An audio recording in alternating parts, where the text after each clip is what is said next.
تو عالم صلی اللہ علیہ وآلہ وسلم فرماتے ہیں، کل بروز قیامت جب عرش الہی کے سائے کے علاوہ کوئی سایہ نہیں ہوگا، اس دن 3 خوش نصیب لوگ ایسے ہوں گے جن کو اللہ کے عرش کا ٹھنڈا سایہ نصیب ہوگا۔ آقا دو عالم صلی اللہ علیہ وآلہ وسلم سے پوچھا گیا، من ہم یا رسول اللہ، وہ 3 لوگ کون سے ہیں؟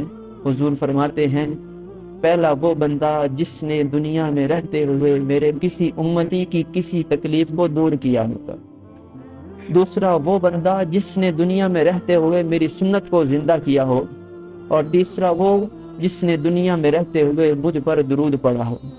یہ 3 بندے ایسے ہوں گے کل بروز قیامت جب لوگ سایہ تلاش کر رہے ہوں گے، ان 3 قسم کے لوگوں کو عرش الہی کا ٹھنڈا سایہ نصیب ہوگا۔ زبان و دل سے درود و سلام ہو جائے، سکون روح کا کچھ اہتمام ہو جائے، تمام عمر اسی فکر میں کٹے راغب، پیام شاہ مدینہ کا عام ہو جائے۔